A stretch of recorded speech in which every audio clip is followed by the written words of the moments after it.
mobile home from? Yeah, he was through the church. I was fleeing domestic violence from another state, and they helped me out with this home. Me and my children have lived here since we came up here in 2018. This has been our home. I'm pretty cordial. I'm pretty easy to. This case dives straight into the gray area between renting and owning, a financial tangle that could cost someone their home. We're inside a Michigan courtroom where a simple mobile home agreement has spiraled into claims of unpaid rent, broken promises, and emotional stakes that run deep. On one side, the landlord insists his tenant hasn't paid since 2022. On the other, a mother who says she's already paid $15,000 and just wants her title back. But here's the twist. This isn't just about missed payments. It's about whether that payment plan was even legal to begin with. Stick around, because this judge is about to dissect every word of that contract. Termination of tenancy action indicating there was a failure to purchase agreement regarding a mobile home. I believe it's located at the park in Constantine. The notice to quit was served on February 8th, and the plaintiff at this point is simply asking for that premise back. Is that correct, Ms. Harden? It is, Your Honor. My client did purchase the mobile home directly from the park, and shortly thereafter, the defendant and my client entered into a lease with the mobile home, with defendant being listed as occupant with her children. As stated, there was and provided a purchase agreement between the parties where defendant was to pay my client monthly to work towards the purchase price of that mobile home. She's not made any payments since August of 2022. We're unsure if she's complying with the terms of the lease with the mobile home park, as my client is listed on that lease and could be in potential jeopardy if she were to face any eviction action against them or from the mobile home park. There's concerns about unauthorized occupants, utility payments, those things. So at this time, my client is simply asking for the defendant to be removed from the property so he may reclaim his property. So we don't know whether lot rent is current or not? No, my client has attempted to reach out to the mobile home park manager to get that information, and he was not successful. They did receive information from, I believe, the utility company that they were behind in payment as well.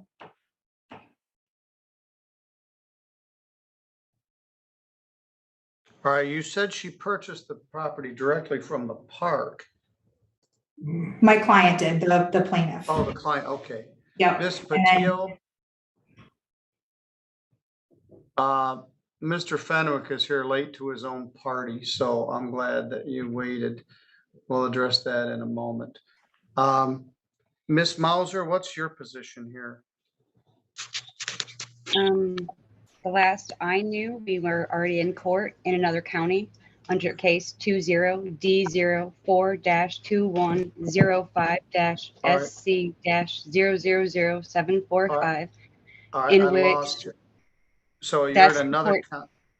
Yes. That's incorrect, Your Honor. There was a pleading filed by my client. He's a resident of Indiana. He filed for legal relief down there.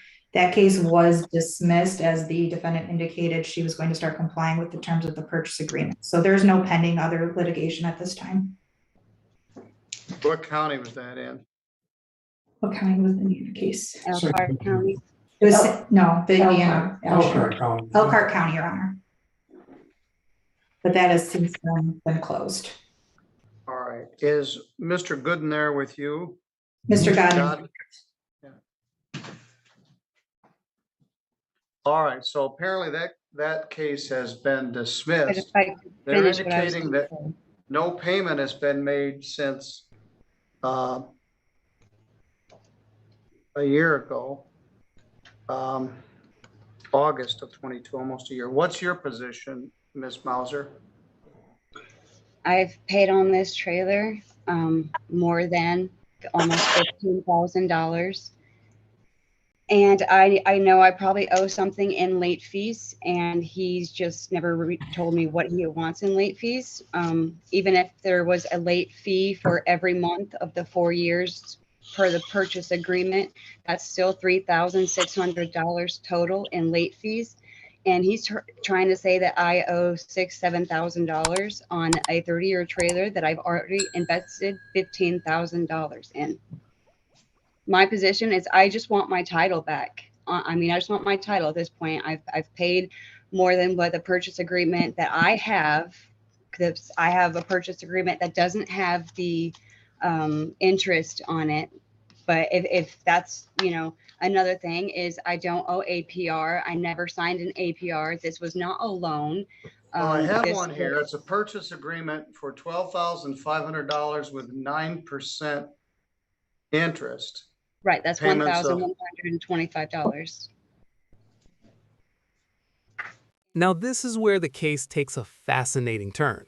The defendant claims she's been overcharged, trapped by unclear math and confusing interest rates. And honestly, she might have a point. Notice how she insists there was no APR because this wasn't a loan, but a simple purchase agreement. Yet, the plaintiff's paperwork paints a very different picture, one that could imply compound interest month after month.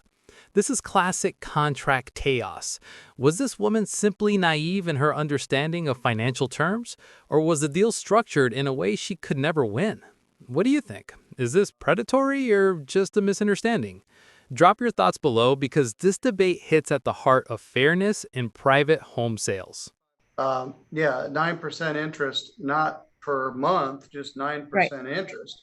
On the total. 290 due on the of each month. And that agreement was entered into in 2018. And there are going to be issues in here. Let me see about late fees. $25 late fee. All payments that are made more than 21 days late will be charged an additional $50 late fee. I would not allow a $75 late fee on a rental agreement. But I can show you right here. This is the copy I have without the rent agreement or without the interest. All I don't right, know if you can see well, that. slow down here. There are often two sides to every story, and there are here. So for one thing, he is terminating your tenancy, but it's failure of a purchase agreement. So he's asking essentially to get the vehicle back, but in this case, the titled property, which is a mobile home. Your rent for the lot is with the park. Right. And it's You're not- also contending. All right, well, after you got served a notice to quit on February 8th, did you communicate at all with the plaintiff? The last time I reached out to him, I just let him, he did say he messed up on a lot of the numbers at first, and he said he was going to fix those numbers and get back with me, and I have yet to see anything of a change of numbers. Well, all right. I talked to you, wasn't? Just a minute, Mr. Fenwick, Yes. you're late. I'm staring at your ceiling fan, which is giving me vertigo, and you're talking while we're in court. So I wasn't aware you could hear me. Sorry. So just sit down for a minute. I will get to you here shortly. All right, well, the bottom line is I have to continue this matter. You could greatly benefit from some advice from legal aid. What was your relationship with Mr. Godden? Just somebody you bought a mobile home from? Yeah, he was through the church. I was fleeing domestic violence from another state, and they helped me out with this home. Me and my children have lived here since we came up here in 2018. This has been our home. I'm pretty cordial. I'm pretty easy to work with. I just don't think, it's not. I didn't sign up to pay $20,000 for a 30-year-old home. I signed up to pay $3,000 or $13,125. That's what I signed up to pay. And he doesn't understand that. He thinks that because maybe he was paying an APR that I also have to pay an APR, but I didn't sign up. Well, it's an interesting question because it doesn't say per annum, per month, just 12.5 with interest of 9%. What does that mean? And normally I wouldn't allow a late fee of $25 plus $50.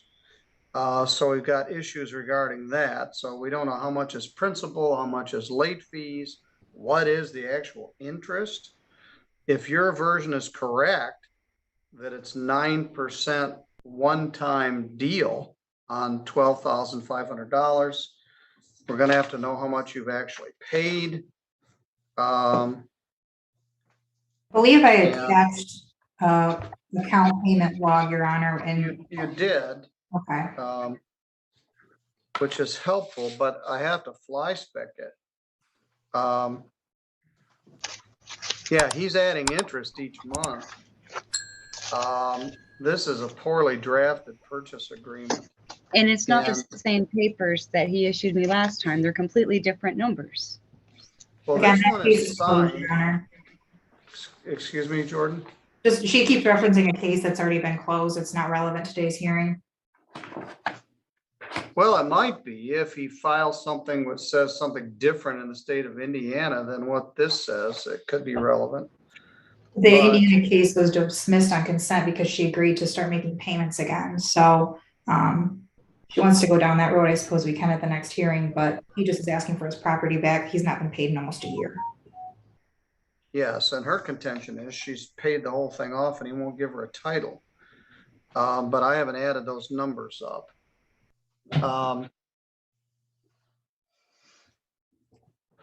All right, well, we've got to move this, obviously. The law requires I adjourn it at least 7 days, but I'm gonna need someplace to park this. It's $13,625 that I agreed to pay for this trailer. Well, that's your version, whether that's the case Well, or of not what you have in front of needs you. to be determined.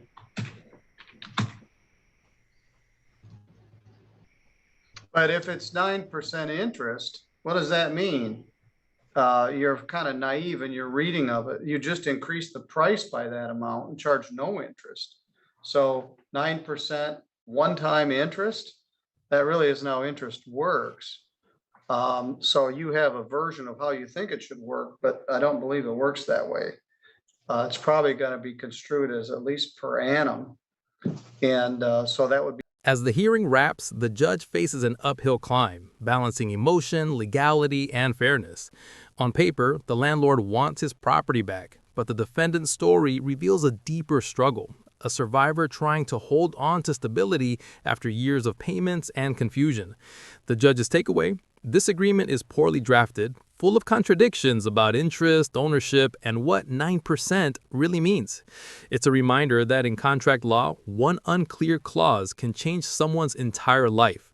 If you follow this case closely, tell us, should she keep the home or hand it back?